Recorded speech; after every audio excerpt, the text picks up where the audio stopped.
Meron pong survey na ginawa ang Okta Research Group tungkol sa issue ng impeachment. Alam ba nyo na lumabas na 80%, 80% yes, pabor na ituloy ang impeachment laban kay Sara Duterte. 14% lang ang nag-no. Parang yes or no ang tanong dun sa survey ng Okta na simula noong July 17 or July 12 to 17. 5 days nationwide na survey nila. Yes or no?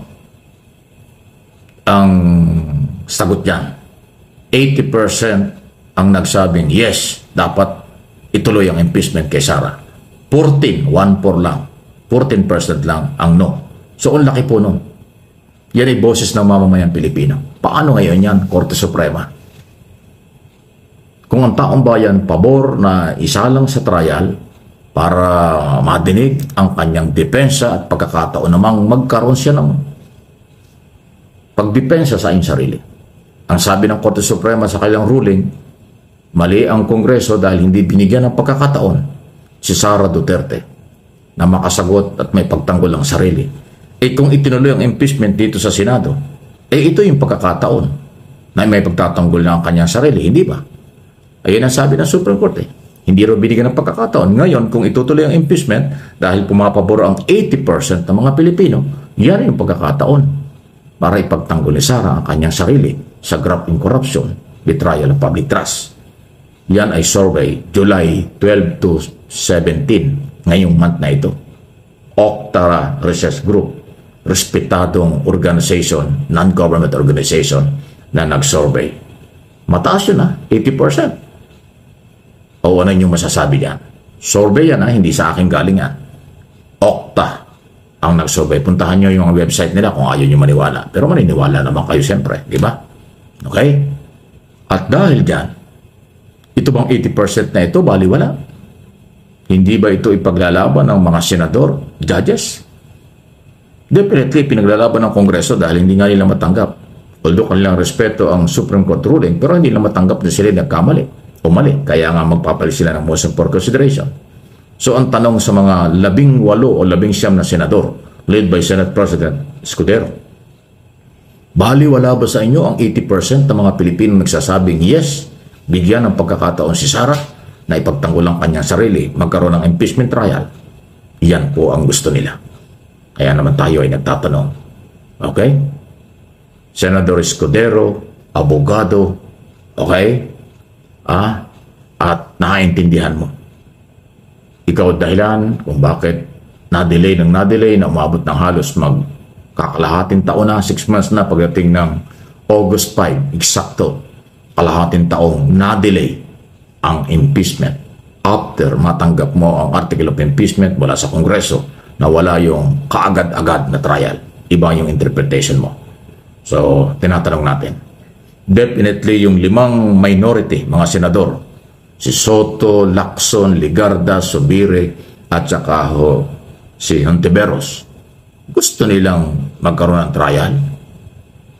Pero siyempre 5 lang sila. Talo sila ng 19, lalo na yung mga pro-Duterte, ang identification nila pro-Duterte senador. Pasintabi na, hindi ko nila lahat.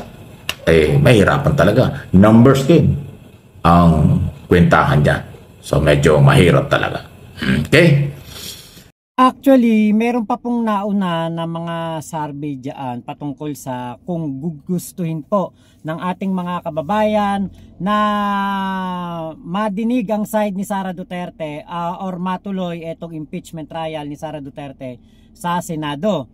Yung unang nakita kong survey parang 64% kung daw nagkakamali ang Pilipino na gusto pong matuloy ang impeachment. Ngayon po sa panibagong survey ay 80% na. So ibig sabihin po mas dumami ang mga Pilipino na gusto po na matuloy ang impeachment trial dahil naku-curious sila kung meron ba talagang nagawang mali itong si Sara or may nilustay na pera.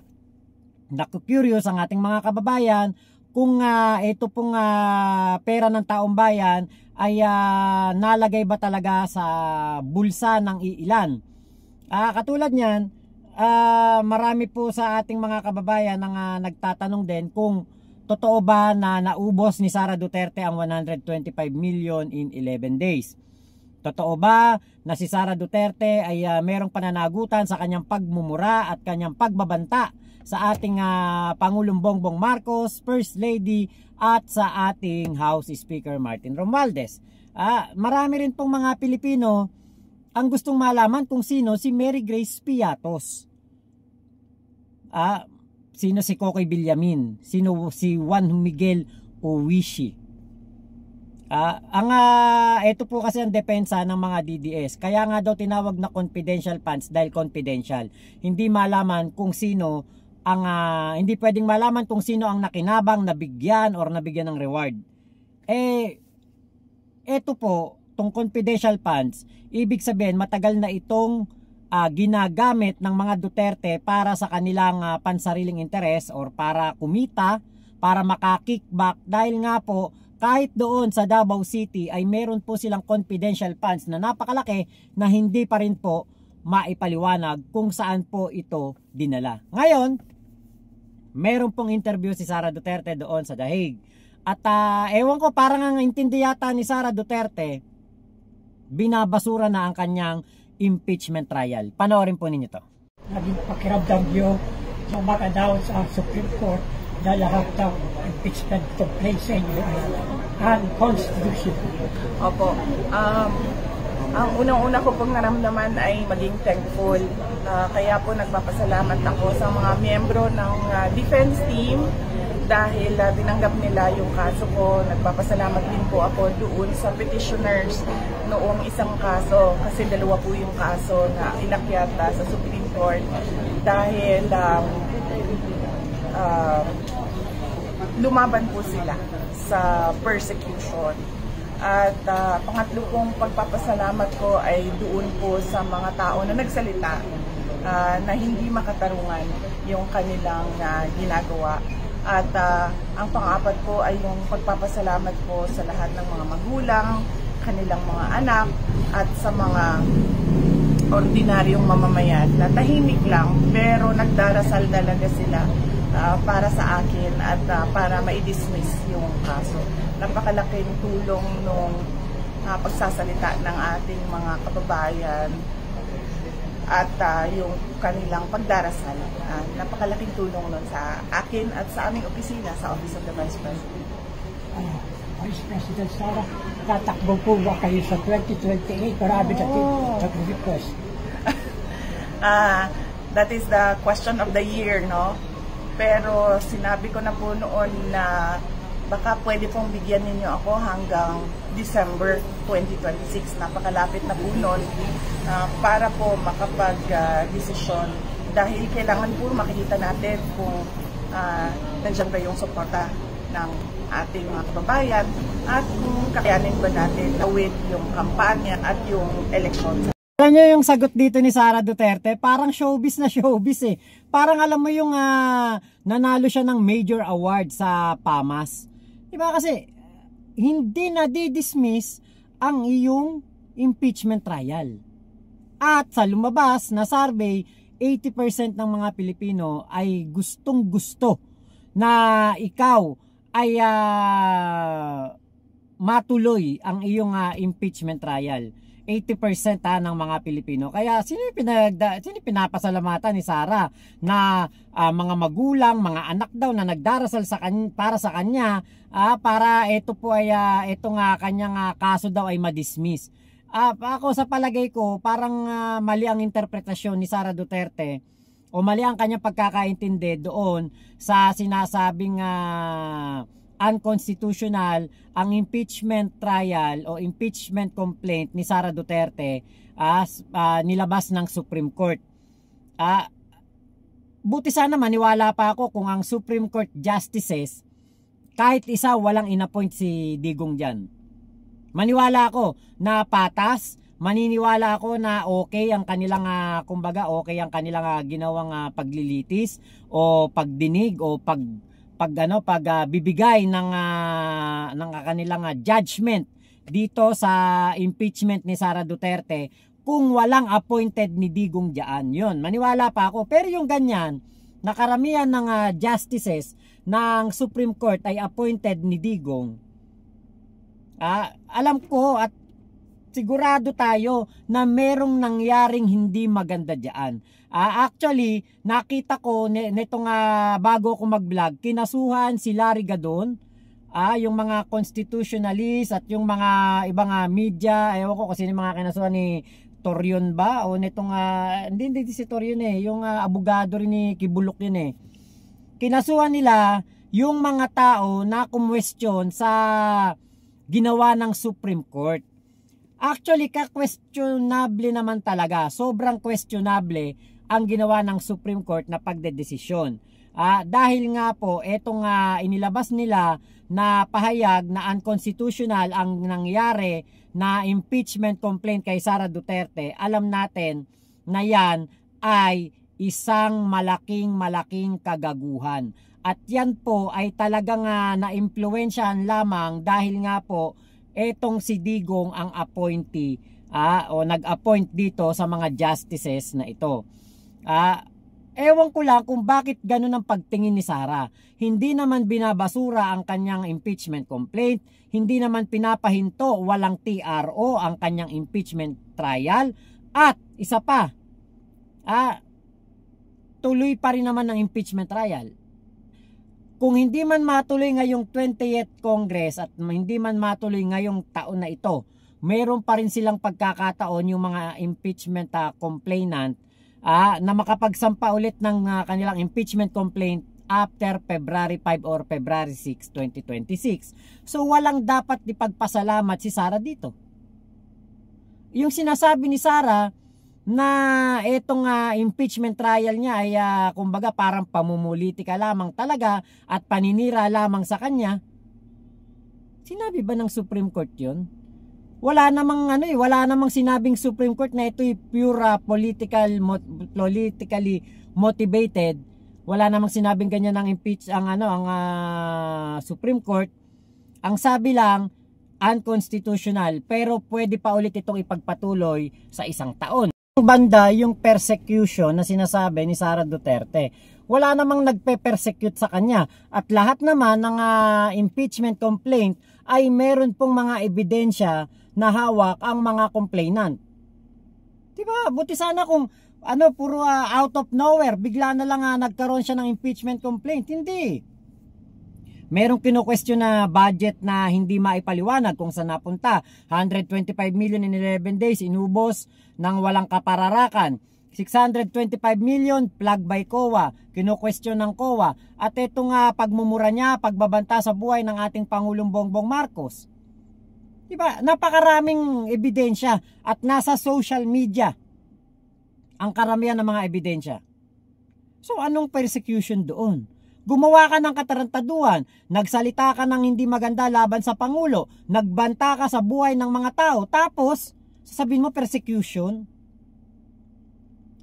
Tapos yung mga tao na sinasabi mo nga nagsalita para ipagtanggol ka at sabihin na labag sa batas ang ginagawa laban sa iyo, di ba parang, meron ka pang lakas ng loob na magsalita ng ganyan? Gayong alam naman ng karamihan ng mga Pilipino, nakita namin ang mga live mo ng pagmumura sa Pangulo at ang pagpunta mo doon sa Congress hearing na kung saan ay hindi mo masagot kung saan mo nilustay ang pera.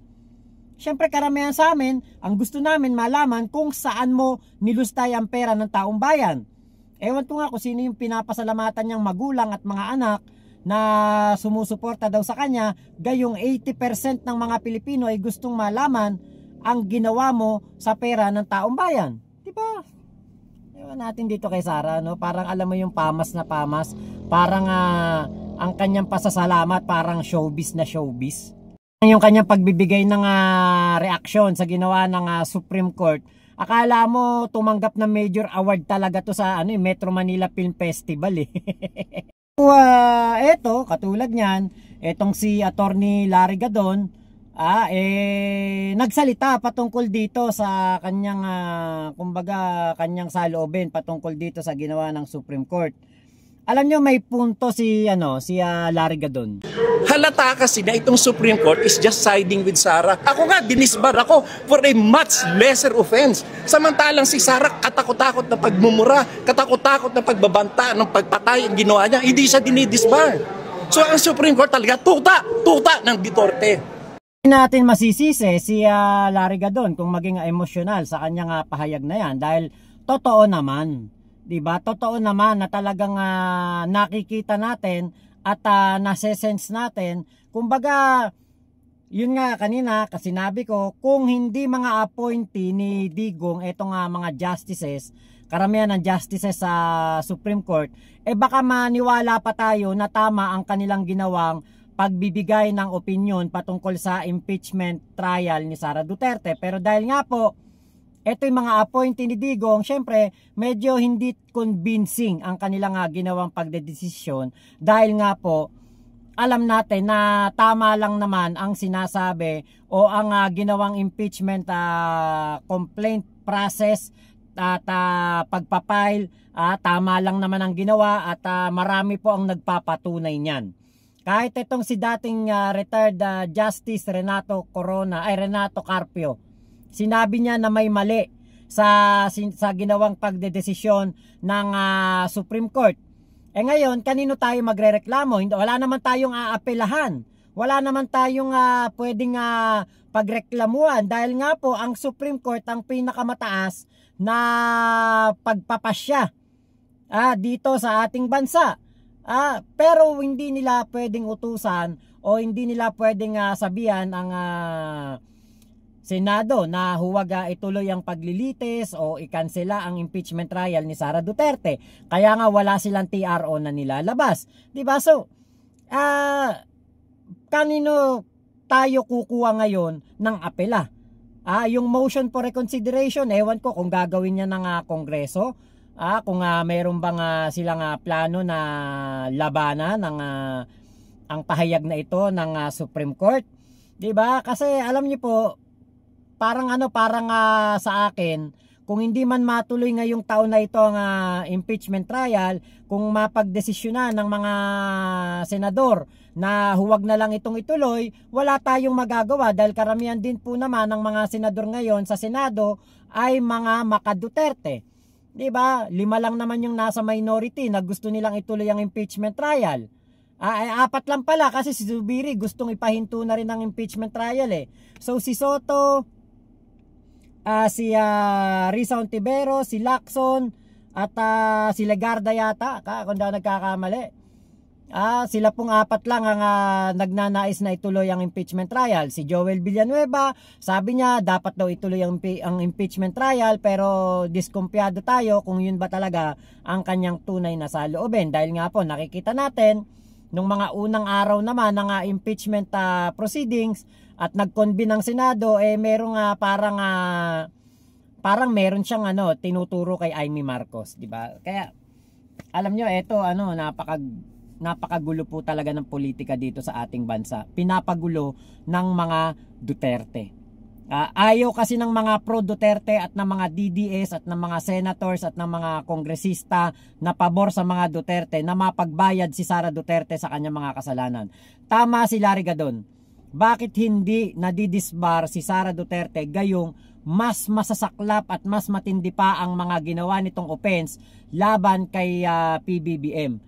Si Larry Gadon hindi ganun kalaki ang offense pero di ba siya po ay dinisbar. Pero alam nyo, kahit dinisbar nila si Larry Gadon, hindi naman nila napatigil ang buhay nito. At ngayon nga po ay kasama pa sa gabinete ng ating Pangulong Bongbong Marcos.